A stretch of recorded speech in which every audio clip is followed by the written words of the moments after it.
गेले गत अनेक वर्ष आपण हे जणू तिसरे पुष्प असायला पाहिजे.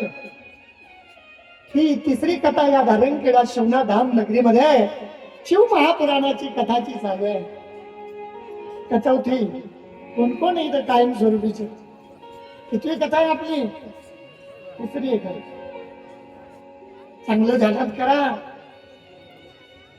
आणि म्हणून करताना बाबांनी सांगितलं आपण बरीच लीला भगवंताची, बरीच कथा त्या शिव भगवंताची आपण बघितलेली आहे. मायबापांनो, छोट्या छोट्या गोष्टी आपल्याला माहिती नसतात.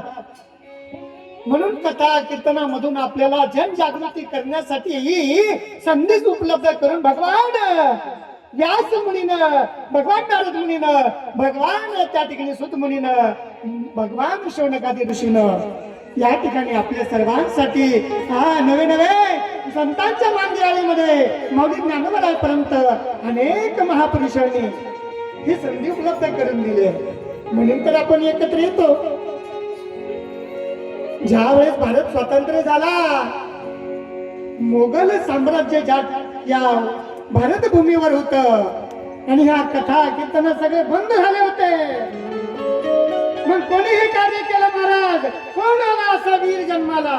कोण आला असा वीर अवताराला? कोण आला असा वीर या भूमीवरती?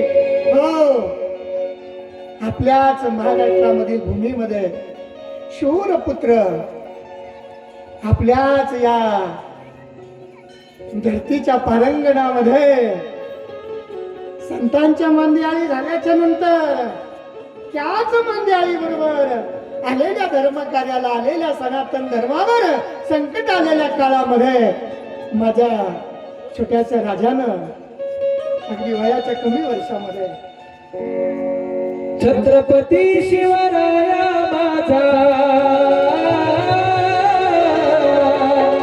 छत्रपती शिवराया माझा, करता हिंदुस्थानाचा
अहिल्याबाईनं केलं. तीन मंदिर तोडल्या गेले. बघा, शूरवीरांनी धरतीवर पुन्हा अवताराला आली आणि आपलं हिंदू सनातन धर्माचं कार्य जागृत केलं. माय बापांनो, म्हणूनच कथा कीर्तनातून एकाग्रता करायची आहे. आपल्या कथा कीर्तन श्रवण करायचे, नाहीतर चांगलं चालू होतं, बरं चालू होतं, वाजत होतं, गडप्या झाला. नाही नाही नाही नाही नाही नाही, आमच्या सनातन वैदिक धर्मावर आलेली ग्लानी अनेक ऋषी मुनीने, अनेक संतांनी, अनेक शूरवीरांनी प्राणाची आहुती देऊन जागृत ठेवली. आपल्याला लज्जा पाहिजे, आपल्याला शरम वाटली पाहिजे. आपण कोणत्या पद्धतीने कार्य केलं पाहिजे? काही नालायक असे आहेत, मी बोलून जाईल तुम्हाला, थोडस राग येईल, येऊ द्या. नाही आले 10 लोक तर नका येऊन द्या आपल्या आश्रमावर. अंधारात लपत बसतात, तबुकीच्या पुड्या मळतात, पुडी खायचा धाक वाटतो म्हणून अंधारानं मुंडके खूप असतात. अरे, एक दिवस तुमचे मुंडके असेही अंधारात छाटल्या जाणार. लाजा धरा. कमीत कमी आपण किती जंगलात येतोय. हे दंडक अभयारण्य आहे महाराज, आणि हे शिवनाथ तीर आहे. हे शिवनाथ तीर आहे आणि अभयारण्य, दंडक अभयारण्य. या अरण्यामध्ये अनेक सैतान मारले गेले. रामचरित्रामध्ये जर गेलं ना, प्रभू रामाचा जर महिमा ऐकला ना, तर अवघड आहे महाराज. आजही आमचे काही नालायक असे, आम्हाला धर्म कार्य नकोय.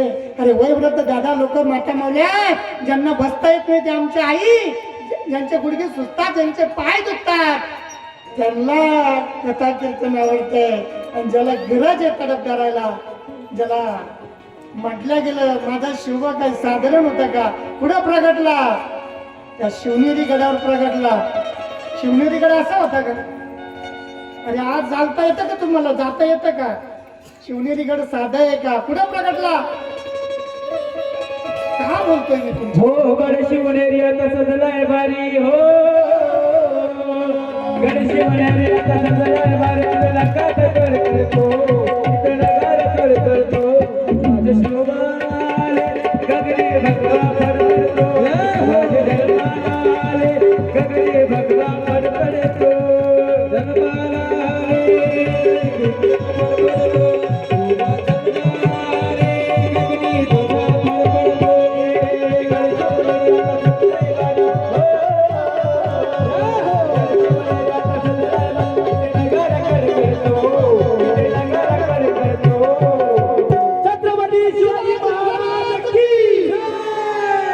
छत्रपती शिवाजी महाराज की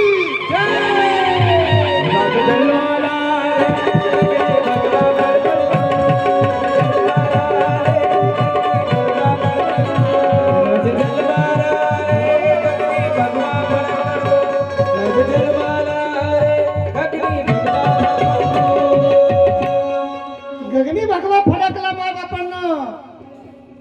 आणि आपण काय करतोय, नुसतं दाढ्या वाढून, हे नुसतं कानात बाळ्या घालून असं राजा समजेल आम्हाला? याचे त्याचे टंगडे वडून समजेल राजा आम्हाला? अजिबात नाही. मग काय करावं लागेल? तर धर्म ध्वजामध्ये पहिले यावं लागेल. हा धर्म मंडप आहे, हा धर्म याग यज्ञ सोहळा आहे. या धर्म याग यज्ञ सोहळ्यामध्ये आपल्याला पहिले काय करावं लागेल? यावं लागेल माय बापांनो. आणि मग कळेल आमच्या कथा काय आहेत, आमची भक्ती काय आहे, या भक्तीला किती वैराग्य प्राप्त करून देतात. आज शिव महापुराणाचं आपलं कितवं पुष्प आहे? हा, चौथं. बघा आम्ही इतकं बोलून गेलो, तिसरं आहे का चौथं आहे? आजचं तिसरं पुष्प तुमच्या समोर बाबा चैतन्य कानिकनाथ बाबांच्या असीम कृपेने तुमच्या समोर ठेवण्याचा प्रयत्न करतोय. माय बापांनो, खऱ्या अर्थानं शिव महापुराण कथा 18 पुराण, 6 शास्त्र, 4 वेद याच्यासाठी दिले गेले. आणि खास करून आपण आज कथा बघणार आहोत. हृदयाला भिडून जाणारी, हृदयाला स्पंद करणारी, ज्ञानाचं वैराग्य खोलणारी, वैराग्यातून ज्ञानाची प्राप्ती करणारी सुरस कथा आपण श्रवण करणार. तुम्ही म्हणाल बाबा पहिले झापून घेतात आणि मग गोड बोलतात. नारायण नावातच तशी ताकद, एवढीच राशी आमची.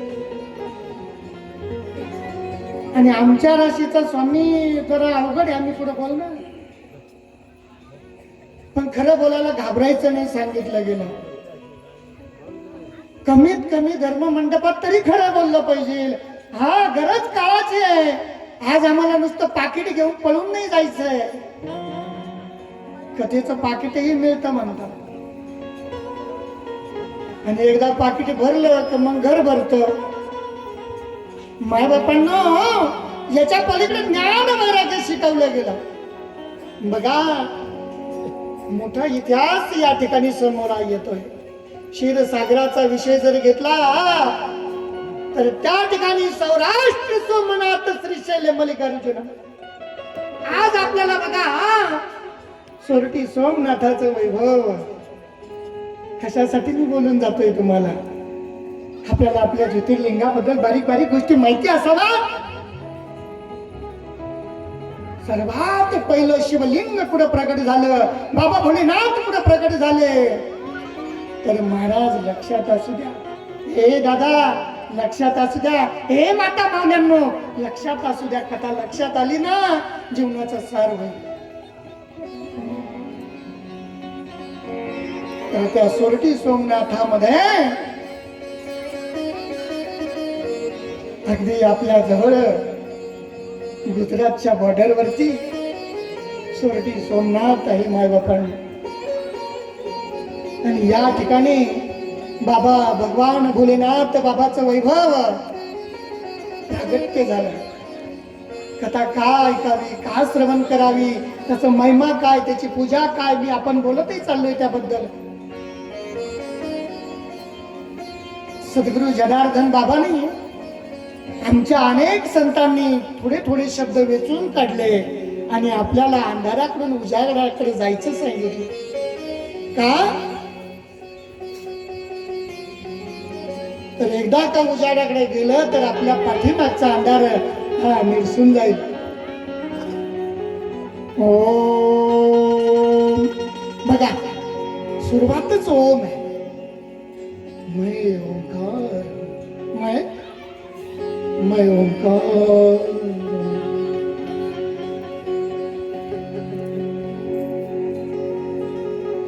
ओम चक्षुंद्र प्रकाश करने वाले भगवान श्री सूर्य नारायण तुझे नमस्कार. जिथं उजाड आहे तिथं नारायण आहे. आणि शिव महापुराणामध्ये आठवलेलं संवाद या ठिकाणी आपण आज श्रवण करण्यासाठी येतो. बाबा काही माथ्यातलं तर नाही सांगू राहिले ना, बाबा काही भाकड कथा तर नाही सांगत ना, म्हणून श्लोक सांगू लागलो तुम्हाला.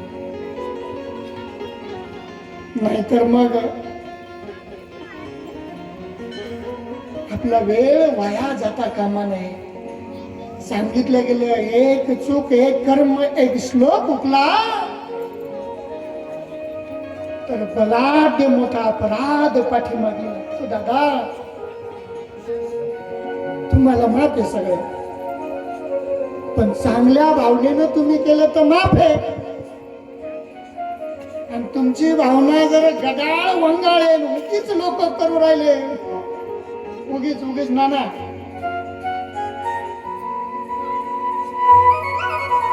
साधकाला अनेक गोष्टीचं बंधन आहे. घर ग्रस्ताला सर्व मोकळकी दिलेली आहे. म्हणून सद्गुरु जनार्दन बाबांनी भागवतामधून काय बोल बाजूला घेतले. कशासाठी मायबाप ह्या विद्या, कशासाठी हे जप, कशासाठी हे तप, कशासाठी अनुष्ठान, कशासाठी यज्ञ. म्हणून करताना शिवस्वरूपम आधी स्वयंभो प्रगटपये.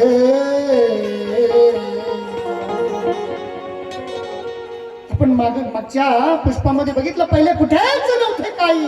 अशा वेळेस बाबा भोलेनाथ प्रकट झाले आणि मग आधी शक्तीला प्रकट केलं, दुर्गा शक्तीला प्रकट केलं. मी नाद बाबा, मैं स्वयं ओम, मैं ओंकार. ओम पासून प्रकट झालेला अगदी आगळं वेगळं अनन्य त्या ठिकाणी लिंग तयार झालं. कुठं झालं मग? कथा लक्षात राहिली पाहिजे. कुठं? सोरटी सोमनाथ. महाराज श्री दुसरं लिंग आमचं कुठं प्रकट झालं तर सांगितलं, पाताळ गंगाजवळ कृष्णा नदीच्या तीराजवळ मल्लिकार्जुनम. जर कोणी इकडचं जर मल्लिकार्जुनला जर गेला असेल ना तर असं मोठं भयानक खोल दरी ती कृष्णा नदी आज ही वाहते दादा. इतकं गोड, इतकं नितळ पाणी, काय सांग, इतकं शुद्ध त्या ठिकाणी बघायला मिळतं. हा हा हा, काय सांगावं का. आज आदिशक्ती आणि बाबा भोलेनाथ त्या ठिकाणी वास करतात.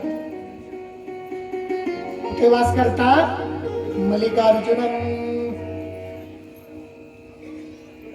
महाराज. पुढील लिंग कुठं असेल तर सांगितलं ओंकार ममलेश्वरम. अगदी नर्मदाच्या तटावर ओम आकारामध्ये असणार ते बेट आणि त्या बेटावरती हा खूप सुंदर कथा आहेत, गोड आहेत, लक्षात राहिली पाहिजे. नारायण बाबा काय सांगत होते, शिवपुराण काय होत आणि या शिवपुराणामधून आम्ही काय घेतलं. आमच्याकडे एक रस्ता आला, एक अगदी 8-4 दिवस झाले असेल, राहुल नावाचा. तसं पाहिलं तर लई लांबवर त्याचा आणि देवाचा मिलाप नाही आहे. इथं वाटतं उभं राहा, जागेवर उभं राहा, टाळ्या वाजू जोरात आपण धन्यवाद देऊ. बसा खा. त्याच्या धर्मपत्नी त्या ताई सुद्धा या ठिकाणी असतील, आहेत का? इथं आहेत का जागेवर, का झोपल्या? काय नाव? उभं राहा, टाळी वाजू आपण त्या दिदीला जोरात जोरात जोरात जोरात. अरे नुसती एक पलाची, एक क्षणाची संगत झाली बाबाची आणि त्याची. काय काय सेवन करत होता, काय काय घेत होता, मी धनी बोलत. परंतु आज बघा संगत झाली. म्हणला बाई म्हणली का हो धनी, मोठा यज्ञ या ठिकाणी चालू आहे बाबाचा, कसं वाटतं तुम्हाला? मला वाटतं बसावं. अरे पत्नी अशी असावी जी मालकाला प्रेरित करते, तिचे टंगडे बांधून घरात नाही बांधी ती. जोरात टाळी वाजू आपण तिच्या. ती ताई म्हणली दादा बाबाजी मला बसा वाटतं, पण हे हे ऐकत कधी काही सांगता येत नाही. थोडी बोली भाषा परजो आठी कठी.